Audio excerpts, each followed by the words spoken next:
सर्वांना सादर नमस्ते जी.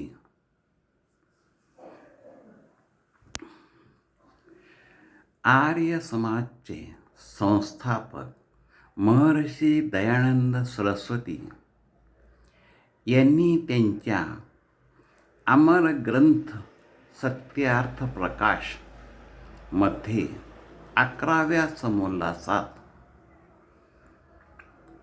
परीस हा शब्द वापरला आहे.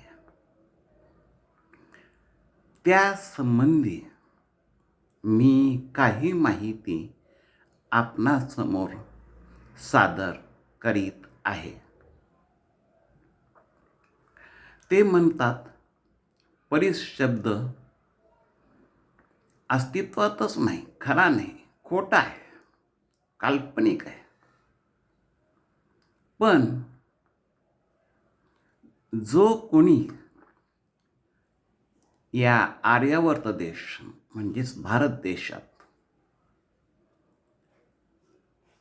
शिक्षण घेतला, इथं आला, बाहेर देशाचा सुद्धा, तर त्याचं जीवनाचं सोनं होऊन जातं.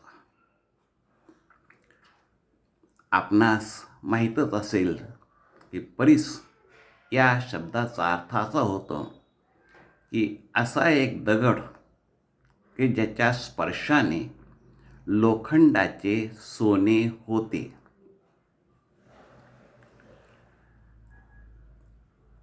मग असा दगड हुडकण्यासाठी अगदी पुरातन काळापासून काही स्वतःला विद्वान म्हणून घेणारे किंवा अडाणी लोक समजा नेहमी धडपडत आहेत.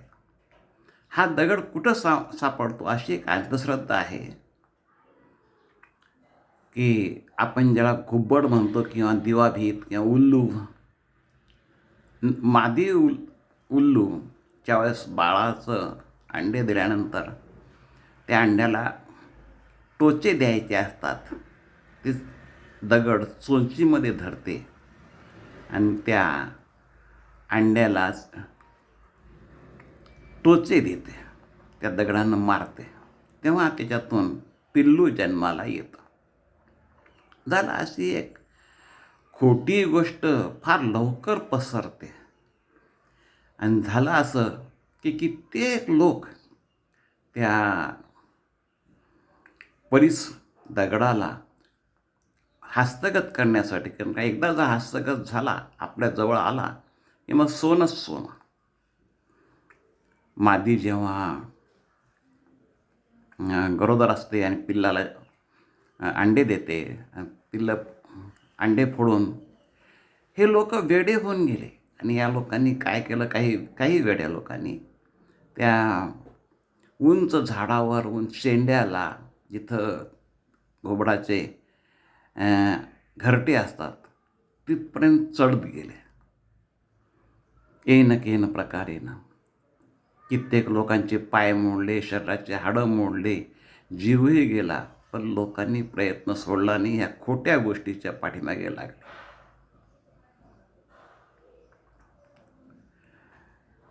एक महर्षी दयानंद सरस्वती यांच्याच जीवनातली एक गोष्ट सांगतो. त्याचा अर्थ असा आहे, तात्पर्य पहिलेच सांगतो की साधू संताच्या, महर्षीच्या एखादी वाक्य कानावर पडलं, त्यांचं आपल्यावर अनुग्रह झाला, दया झाली, तर दगडाचंही सोनं होतं. कितीही मूर्ख मनुष्य असला त्याचा कल्याण होतं, असे एक समाजामध्ये माहिती आहे. त्यामुळं साधू संत हे जगाच्या कल्याणासारखंच, ऋषी मुनी तपस्वी. असंच झालं. महर्षी दयानंद सरस्वती यांचे शेवटचे दिवस चालू होते. त्यांनी प्राणत्याग केला. त्याच्यापूर्वीचे काही दिवस चालू होते, 2-4 दिवस. आणि त्यावेळेस ही बातमी संपूर्ण भारतात तारेनं पाठवण्यात आली.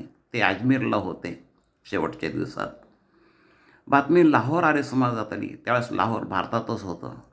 लाहोरच्या आर्य समाजाने, लोकांनी असं ठरवलं की पंडित गुरुदत्त विद्यार्थी यांना महर्षी दयानंद सरस्वती यांची हालचाल विचारणे, त्यांची सेवा करणे, शुश्रूषा करणे यासाठी लाहोरहून अजमेरला पाठविले.